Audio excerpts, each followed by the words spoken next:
Hello guys, pag-usapan lang natin si Catherine Bernardo at Mayor Mark Alcala. Ayon kasi sa bali-balita, lagot na o ayan na ha, klaro na. Baka sabihin na naman ng mga fans ni Catherine Bernardo na AI yan, na talagang alam nyo naman siguro makatotohanan ang bali-balita kasi spotted na. May video na, may picture pa, 'di ba? Yun kasi ang hinahanap ng karamihan. Hindi tulad noon sa NAIA na ang sinasabi dinugtong lang daw at yun daw ay fake news.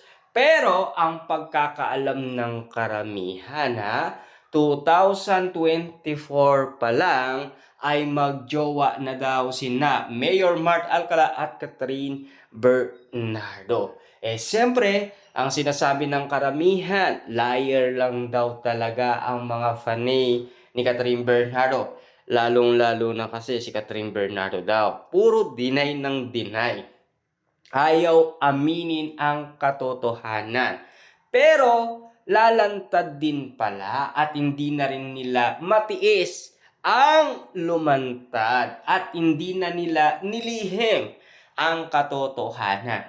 Pero hindi pa natin alam kung magjowa na sila or nanliligaw pa lamang itong si Mayor Mark Alcala. Pero ang pagkakaalam natin, medyo matagal na rin sila, 'di ba? 2024, 25, 2026 na ngayon. Kaya nga naman kasi ang pinag-uusapan, magjowa na daw ang dalawa. Ayon kasi sa mga napapansin at nakikita natin. Pero ano nga ba talaga ang katotohanan? Dahil hanggang ngayon, tahimik pa rin sina Catherine Bernardo at Mayor Mark Alcala doon sa napapabalitaan natin na spotted sila at napapag-usapan sila at pinagkakaguluhan sila. Pero sa social media na, 'di ba? Pero doon sa mall, hindi naman sila gaano pinagkaguluhan, 'di ba? Marami kasing nga naman kasing bumabatikos kina Catherine Bernardo at Mayor Mark Alcala, tila ayaw nila kasi kay Mayor Mark Alcala. Kaya nga naman kasi ganon. Pero kung si Catherine Bernardo daw at Alden Richard, yun, mas pagkakaguluhan sila.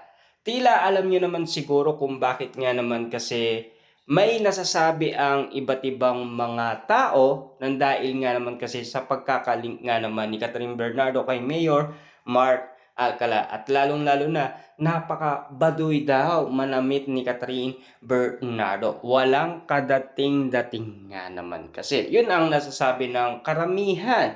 Yun kasi ang mga narinig nating mga komento nila tungkol doon sa nasaksihan nilang spotted si Catherine Bernardo at Mayor Mark Alcala. Na alam nyo naman siguro, si Catherine Bernardo tahimik lang. At hanggang ngayon, hindi pa rin siya umaamin. Kita nyo naman, puro deny lang ang ginagawa ni Catherine Bernardo kahit na siya ay single. Pero ang katotohanan pala, sila na ni Mayor Mark Alcala. Puro tanggi lang ginagawa niya.